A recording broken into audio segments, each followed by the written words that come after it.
TikTok automation का नाम तो आजकल हर जगह सुनने को मिलता है ना। तो आज के इस एक्सप्लेनर में हम बिल्कुल जीरो से शुरू होने वाला एक step by step road map discuss करने वाले हैं। अगर आसान लफ्जों में कहें तो ये बिना अपना चेहरा दिखाए स्पेसिफिक टूल्स को यूज करते हुए एक ऐसा ऑटो पायलट सिस्टम बनाने का तरीका है जो टेक्निकली $100,000 तक की आमदनी जनरेट कर सकता है। ये किसी भी नए शख्स के लिए एक जबरदस्त और प्रॉफिटेबल डिजिटल एसेट खड़ा करने का सुनहरी मौका है। तो चलिए बिना वक्त जाया किए इस रोड मैप को ब्रेक डाउन करते हैं। इस सफर में हम इन 5 मेन स्टेप्स को कवर करेंगे। पहला है टिकटॉक का एक्चुअल अपॉर्चुनिटी समझना, उसके बाद सबसे अहम डिवाइस सेटअप, फिर एक 24 घंटे का वार्म अप फेज, उसके बाद विनिंग कंटेंट ढूंढना और आखिर में उस ड्रेडेड जीरो व्यू जेल से बचना। चलिए आगे बढ़ते हैं। शुरुआत करते हैं पहले स्टेप से, जो कि इस पूरे बिजनेस मॉडल का मेन इंजन है, क्रिएटर रिवॉर्ड्स प्रोग्राम। ये प्रोग्राम ऑटोमेटेड अकाउंट्स के लिए किसी गोल्ड माइन से कम नहीं है, क्योंकि यहाँ व्यूज़ के बदले सीधी आमदनी होती है। लेकिन कुछ स्ट्रिक्ट रूल्स हैं। उम्र कम से कम 18 साल होनी चाहिए, 10,000 फॉलोअर्स पूरे होने चाहिए और पिछले 30 दिनों में 1 लाख व्यूज़ लाजमी हैं। और सबसे बड़ी कैच, अकाउंट स्ट्रिक्टली किसी एलिजिबल मुल्क जैसे US, UK या जर्मनी में बना होना चाहिए। अगर मुल्क सही नहीं है तो RPM यानी जो पैसा हर 1000 व्यूज़ पर मिलता है वो ऑलमोस्ट जीरो होगा या प्रोग्राम ही शो नहीं होगा। तो प्रैक्टिकली ये सबसे बड़ा चेक पॉइंट है, क्योंकि गलत कंट्री से स्टार्ट लेने का मतलब है कि सारी मेहनत वहीं वेस्ट हो गई। अब आते हैं दूसरे मरहले पर, यानी टेक फाउंडेशन। क्योंकि प्लेटफॉर्म लोकेशन पर सख्त नज़र रखता है, इसलिए ये एक मेक और ब्रेक स्टेप है। असल में यहाँ अक्सर बहुत बड़ी गलती हो जाती है। लोग डिवाइस को ठीक से साफ नहीं करते। देखिए, सबसे पहले तो फ़ोन से सारी फिजिकल सिम कार्ड्स बाहर निकालनी है।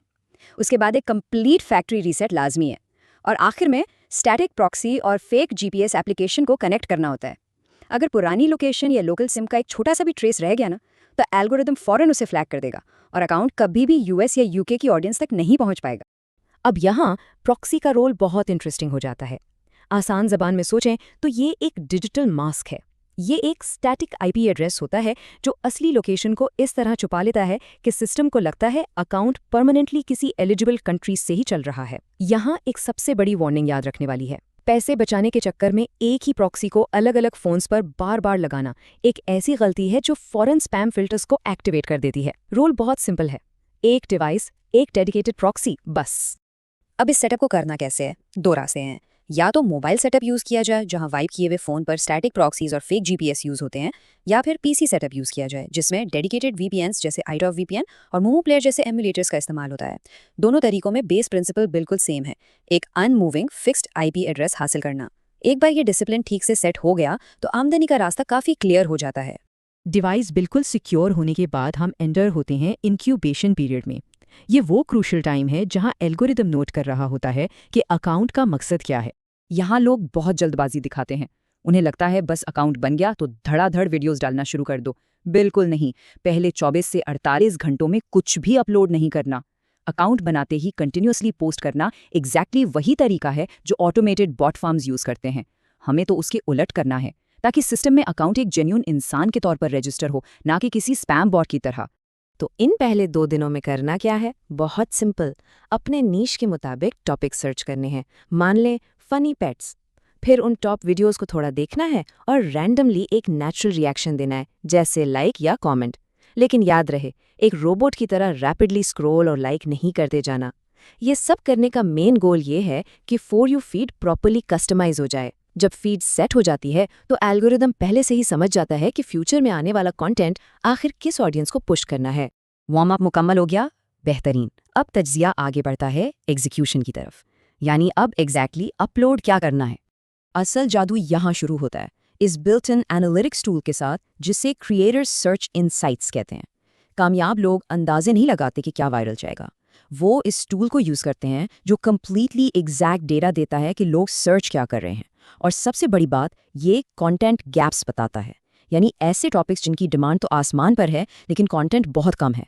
ये स्ट्रिक्टली डेटा ड्रिवन अप्रोच है जो सक्सेसफुल क्रिएटर्स को ऑर्डिनरी अकाउंट से अलग करती है। अगर हम इन हाईली प्रॉफिटेबल कंटेंट गैप्स की कुछ रियल मिसालें देखें तो वो हैं कैट ईटिंग ASMR, जहां टोटल फोकस सिर्फ अच्छी लाइटिंग और क्लियर ऑडियो पर होता है, या फिर बिल्कुल सिंपल फिजिकल पेंट से बनाए गए कलर मिक्सिंग ट्यूटोरियल्स और फनी पेट कंपाइलेशंस। अब इन सब में एक चीज़ नोटिस की, किसी को भी कैमरे के सामने अपना चेहरा दिखाने की ज़रूरत नहीं है। ये कंप्लीटली प्रूफ है कि अगर सेटअप एंगेजिंग हो तो फेसलेस वीडियोस एक्चुअली बहुत सॉलिड तरीके से डोमिनेट करती हैं। और अब इस पूरे रोड मैप का 5वां और आखिरी मरहला, the infamous zero view jail. और यहाँ वेरीफाई होने की पहली 7 दिन की हुदूद को समझना बहुत अहम है। सो इमेजिन करें, सब कुछ परफेक्ट सेट किया, प्रॉक्सीज लगा दी, वीडियो डाली, और व्यूज़ बिल्कुल ज़ीरो। ऐसा क्यों होता है? ये स्टार्टिंग लाइन पे खड़े लोगों के लिए सबसे बड़ा मसला है, और प्रैक्टिकली अचानक व्यूज़ का स्टॉप हो जाना उन पहले क्रिटिकल 7 डेज़ में हमारी अपनी इम्पेशेंस और मिस्टेक्स की वजह से ही होता है। तो ऐसी कौन सी गलतियां हैं जो सिस्टम को ट्रिगर करती हैं, जैसे प्रोफाइल पिक्चर को हर थोड़ी देर बाद चेंज करना, बायो एडिट करते रहना या क्रिएट होने के बाद यूजर नेम बदल देना। इसके अलावा मॉडिफाइड थर्ड पार्टी प्लगइन्स का इस्तेमाल करना या फिर सारा दिन ऐप को बार बार खोलकर फ्रैंटिकली व्यूज चेक करना। सिस्टम इन हरकतों को ट्रैक करता है और समझता है कि ये किसी इंसान का बिहेवियर नहीं बल्कि डेफिनेटली कोई स्पैम बॉट है, और फिर उस अकाउंट का डायरेक्ट टिकट कट जाता है जीरो व्यू पेनल्टी बॉक्स के लिए। यहाँ एक बहुत ज़बरदस्त कोड दिया गया है जो इस बिजनेस का अल्टीमेट रियलिटी चेक है। पहले 3 महीनों को एक बिल्डिंग फेज समझें। ये लिटरली कोई रातों रात पैसा डबल करने वाली स्कीम नहीं है। ये एक हाईली लुक्रेटिव बिजनेस मॉडल है, और हर बिजनेस की तरह इसमें भी सब्र, लगातार मेहनत और एल्गोरिदम के रूल्स की रिस्पेक्ट करनी पड़ती है। जल्दबाजी की तो सारी मेहनत ज़ीरो। तो इस एक्सप्लेनर ने स्टेप बाय स्टेप पूरा राज खोलकर सामने रख दिया है। आखिर में सबसे अहम सवाल यही बचता है, इस स्ट्रिक्ट डिवाइस प्रिपरेशन और 3 महीने के मुसलसल इंक्यूबेशन फेज को देखते हुए क्या इतनी डिसिप्लिन अफोर्ड की जा सकती है? क्या एक कंसिस्टेंटली रेवेन्यू देने वाला डिजिटल एसेट खड़ा करने के लिए ये पेशेंस टोटली वर्थ इट है? फैसला हर नए क्रिएटर को अपना खुद ही करना होता है, और इस रोड मैप को फॉलो करके सक्सेसफुल होना मैथमेटिकली पॉसिबल जरूर है।